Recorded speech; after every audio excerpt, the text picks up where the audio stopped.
तवा गरम होत आहे आपला. तव्यावर गॅसवर तवा ठेवलेला आहे.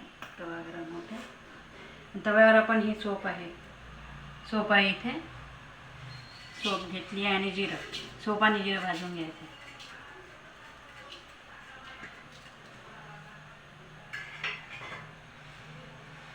सोप आणि जिरं भाजून घ्यायचं. सोप जिरं भाजतपर्यंत तुम्हाला साहित्य सांगते. इथे कांदा घेतला आहे. कांदा थोडासा वापरायचा आपल्याला. थोडासा कांदा आणि हिरवी मिरची थोडीशी टाकायची. आणि शिमला मिरचीचं बेसन करायचं. शिमला मिरचीची भाजी. आता त्यात टाकण्यात येणार खोबरा किस. आता याला तिखट मिठाचे हात लागल्यामुळे असा कलरचा दिसत आहे. थोडासा भाजून घेतला आहे खोबरा किस. तडतडला आपला.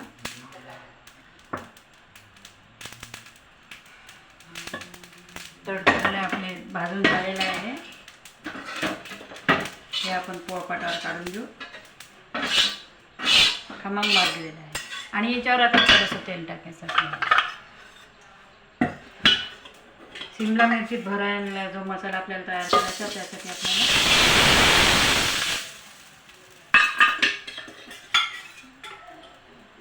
तेल टाकून हे बेसन भाजून घ्यायचं. आपल्याला बेसन घेतलं मोठ्या चमच्याने 1 चमचा भर तरी बेसन घेतलं. तेल टाकून द्यायचं आणि पातळ तवा घेऊन त्याच्यावर केलं की लवकर होऊन जातं. गंज कढई जाडबुडाची किती वेळ लागतो त्याला. म्हणून हा लोखंडाचा पातळ तवा आहे. त्यावर भाजते म्हणजे सोपही भाजणं झाली असते. सोप आणि जिरं असं भाजल्या गेलं आपलं अशा प्रकारे. आता हे पोळपाटावरच आपण वाटून देऊ. पोळपाटावर थोडंसं बारीक करून टाक मसाल्यात भरायसाठी.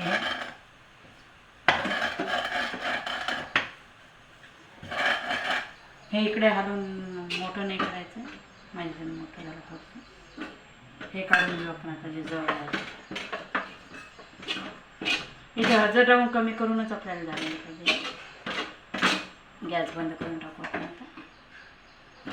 काळं जे आहे जळलं नाही पाहिजे. हे जळलेलं आहे माझं, ते काढून देते. आणि नंतर भाजीत आपलं बेसन भाजणारच आहे. त्यामुळे जे भाजल्या गेलं आहे आपलं वरचं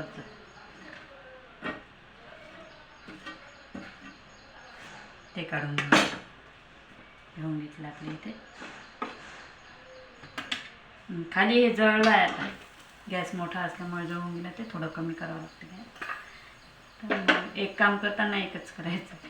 तर आता हे जळलेलं आपण हे वेस्ट गेलेलं काढून घेऊ.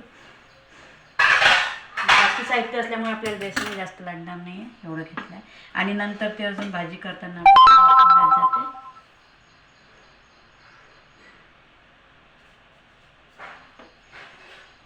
त्यामुळे आता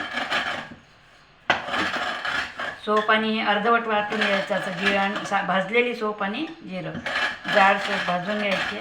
त्याचा वासही छान येतो आणि टेस्ट चांगली लागते शिमला मिरचीच्या भाजीची. कोणी शिमला स्टफ म्हणतात, ज्याला शिमला मिरचीची भाजी म्हणतात, मसाला घालून केली आपल्याला जे वाटते अशा प्रकारे. एवढी हे एकदम पूड नाही करायची आहे, जाडसर असं. तर हे टाकून देऊ याच्यात. अशा प्रकारे सामान घेतलं. इकडे कढई तापवायला ठेवू.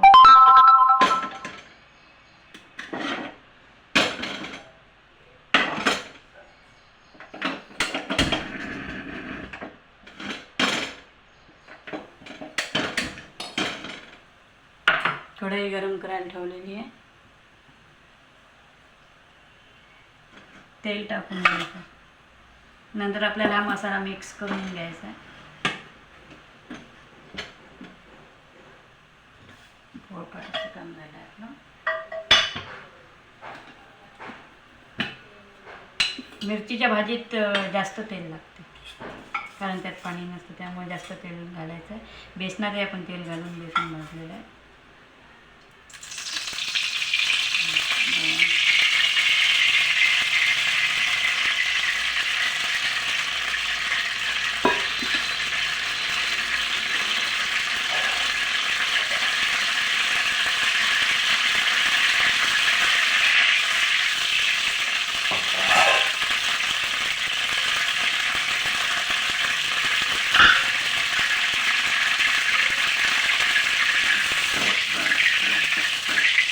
आपला इथे तेल गरम होत आहे, कारण कांदा होईपर्यंत आपला मसाला तयार करून घ्यायचा.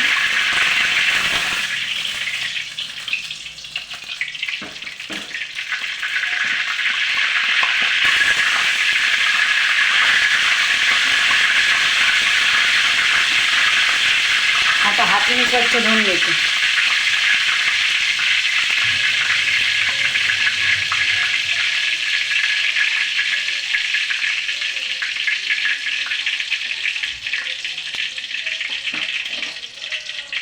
तेल टाकलं आहे, एवढा कांदा आपल्याला थोडासाच कांदा याच्यात टाकायचा, थोडासा,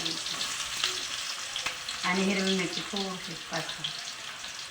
ही मिरची ढोबळी मिरची म्हणतात त्याला, कोणी शिमला मिरची, तर ही जास्त तिखट नसते, फिक्की असते, त्यामुळे यात तिखटही आपल्याला लाल घालावं लागेल. एवढा कांदा आपल्याला लागत नाही.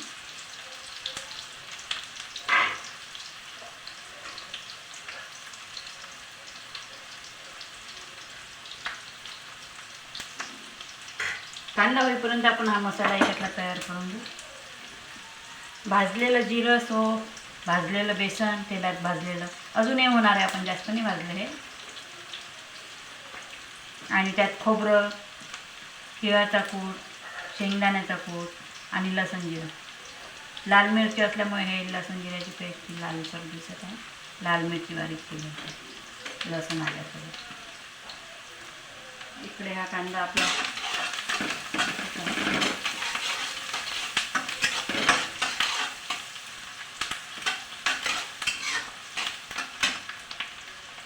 कांदा तळपण त्याच्यात आपल्याला अजून काय लागणार आहे आता हे पाहू आपण.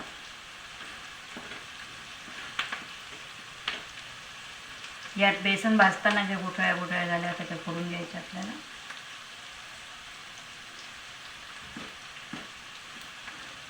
हात स्वच्छ धुवूनच आपल्याला हे करायचं. आता यात काय करायचं, तिखट यात नसल्यामुळे, मिरच्या तिखट नसल्यामुळे आपल्याला तिखट टाकायचंच आहे त्याच्यात, कारण फिक्की चांगली नाही लागत ती भाजी. थोडं तिखट, हळद आणि मीठ. तोपर्यंत आपला कांदा होता येतो. मीठ घालायचं. मिरचीचा चमच्याने मोजत नाही मी, मिरचीचा अंदाज बघून आपल्याला मीठ घालायचं आहे. पाणी यात अजिबात टाकायचं नाही, पण थोडंसं याच्यात नाही का ओलं व्हायला हे एकजीव व्हायसाठी आपल्याला यात पाणी घालावं लागेल थोडंसं. नंतर पाणी नाही टाकायचं. कांदा इथे होत आहे, मिरची आणि कांदा जो आहे तो इथे होत आहे.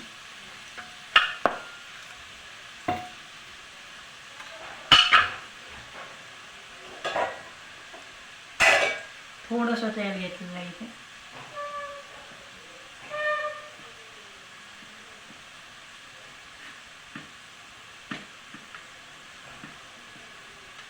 थोडंसं तेल घेतलं.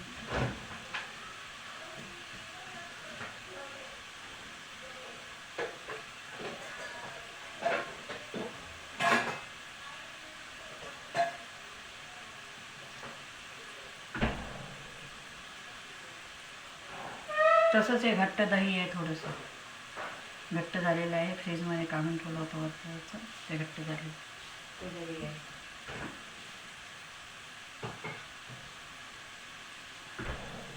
तेल आणि दही घेऊन थोडंसं, थोडं आंबट, जास्त खूप आंबट नाही आहे पण थोडंसं, तर अशा प्रकारे दही आणि तेलाचा हात घेऊनही कालवायचा आहे पूर्ण. किंचित साखर टाकत नाही, दही घेतल्यामुळे इतकी साखर टाक बस. कांदा गुलाबी झालेला आहे आपला. आणि दही तेल सगळं टाकल्यावर हे ओलं ओलंच झालेलं आहे सगळं, त्यामुळे इथे पाण्याची गरज नाही, जास्त पाण्याची गरज नाही. थोडंसं लागलं तर आपण टाकू वाफ येताना थोडं.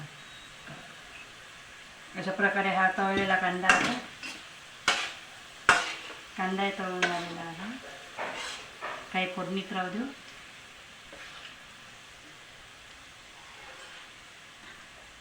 गॅस बंद केला आहे.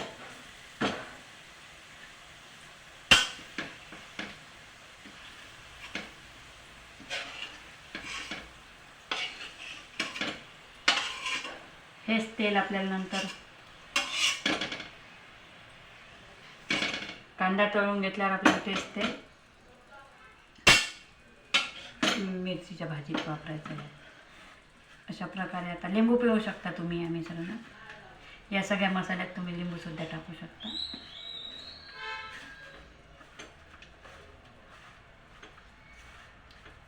अशा प्रकारे हा मसाला तयार झाला आहे शिमला मिरचीचा. गॅस आपण बंद करून दिला आहे कारण आपल्याला याच्यात भरावं लागेल आहे. पूर्ण एकजीव झाल्यावर पूर्ण कांदा पूर्ण मिक्स करून टाकू आपण तळलेला याच्यात. आणि 4 काप करून घेतले आहे एका मिरचीचे.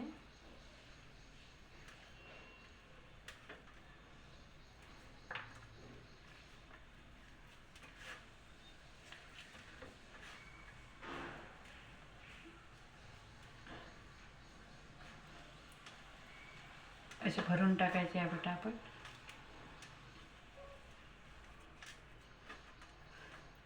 झालं हे भरलं की मग तेल गरम झालं की जिरं, थोडंसे जिरं मोहरी तडतडलं की लगेच आपल्याला संपला असला मसाला की मिरचीच्या 2-3 त्या बारीक फोडी चिरून टाकून द्यायच्या आहे. म्हणजे उरलेला खाली पडलेल्या मसाल्यात त्या मिक्स होऊन जातात.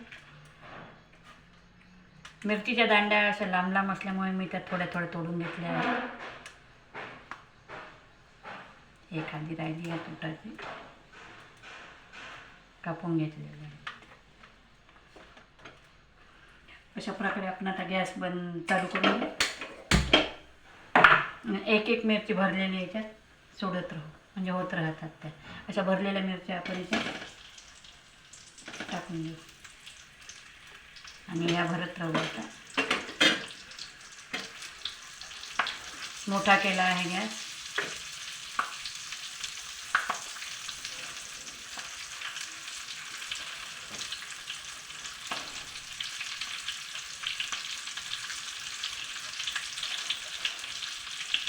कमी जास्त आपल्या आवडीनुसार आपण भरू शकतो. भरपूर भरू शकतो आपण.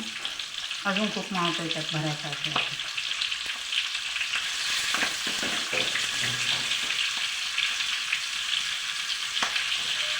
बिया शक्यतो जेवढ्या काढता येतील चमच्याने कापल्यावर 4 भाग तर तेव्हा त्या बिया काढून टाकायच्या त्या शिमला मिरचीतल्या. तेल बरं लागतं थोडंसं.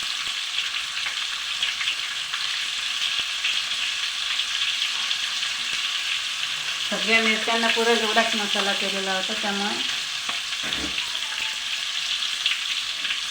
पूर्ण मिरच्यांना आपला तो झालेला आहे मसाला.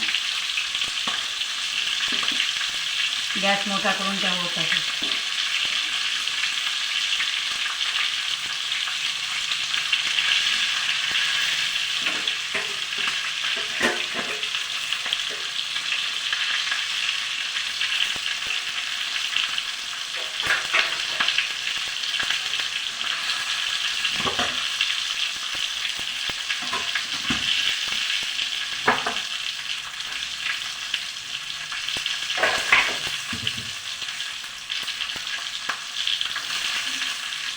अशा प्रकारे आपण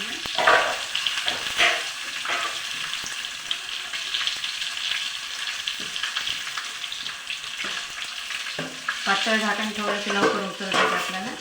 पातळ थोडंसं झाकण घेतलेलं आहे.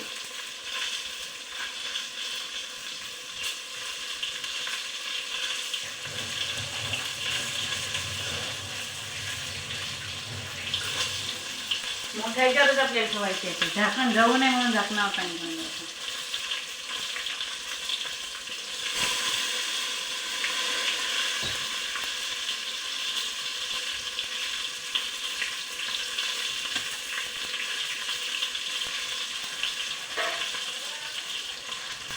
हलक्या हाताने आता आपण हलवून घेतली पाहिजे.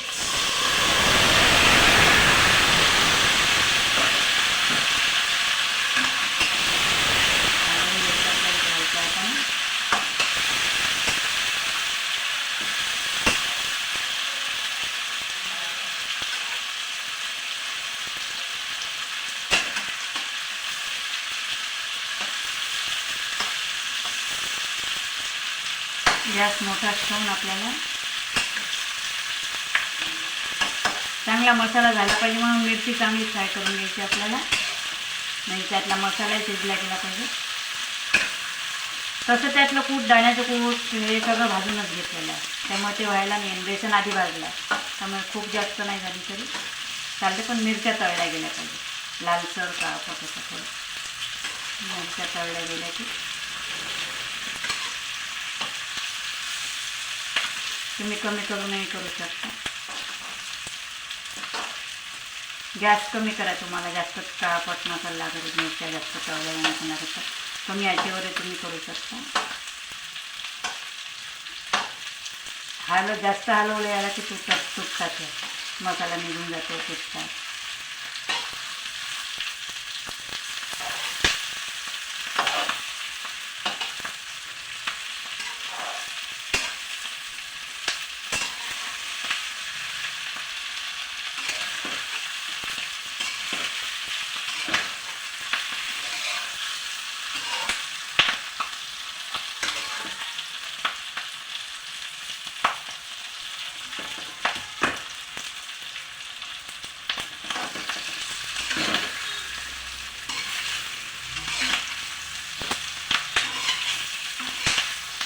एक एक मिरची अशी तेलात फ्राय करायची आहे.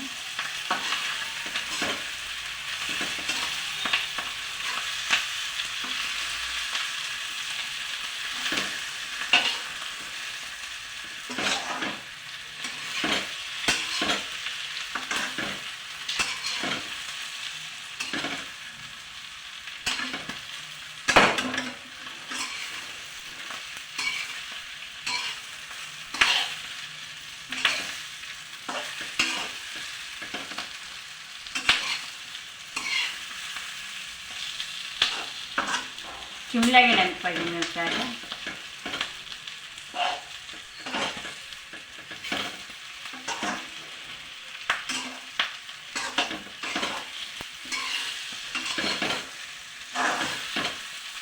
थोडा बाहेरूनही राहिलेला पाहिजे, मसाला लागला पाहिजे.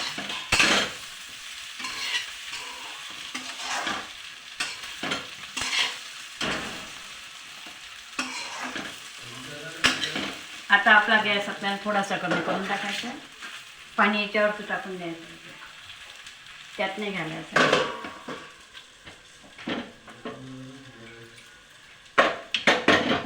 अशा प्रकारे झाकण ठेवून आपल्याला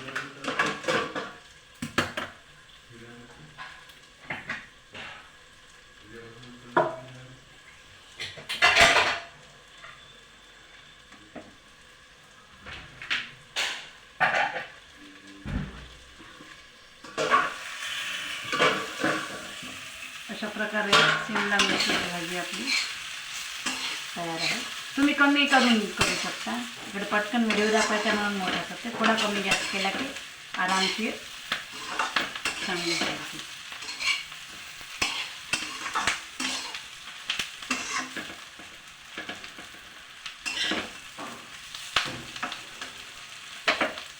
अशा प्रकारे झालेली आपली शिमला मिरचीची भाजी.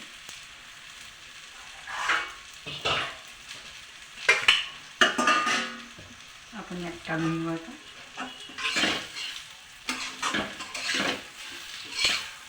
आता जर दाखवायची नसली आपल्याला तर मी झाकण ठेवून दिली असती, अजून ती नरम होते. झाकण ठेवून कढईत ठेवून दिली असते ती, पण दाखवायची.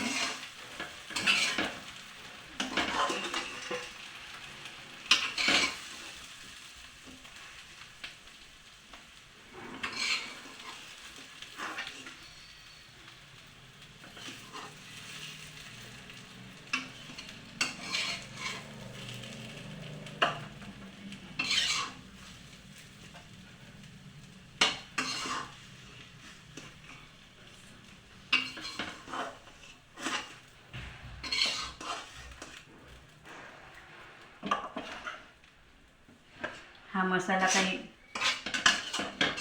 हलवल्यामुळे असं फ्राय झालेला राहतो, त्यावर टाकून देतो. अशा प्रकारे जास्त तेल असल्यामुळे ती मिरची तळल्या जाते. मोठी अशी रवळी तरी ती लवकर चिमते. हात धुतलेला आहे मी, हे बघ पूर्ण दाबून बघा, पूर्ण झालेली आहे ही मिरची. आणि तयार आहे आपल्यासमोर शिमला स्टफ किंवा शिमला मिरचीची भाजी, तुम्ही काहीही म्हणू शकता. अशी भाजी करून बघा आणि लिंबू, यावर थोडंसं लिंबू पिळून आस्वाद घ्या Shimla stuff. Thank you very much.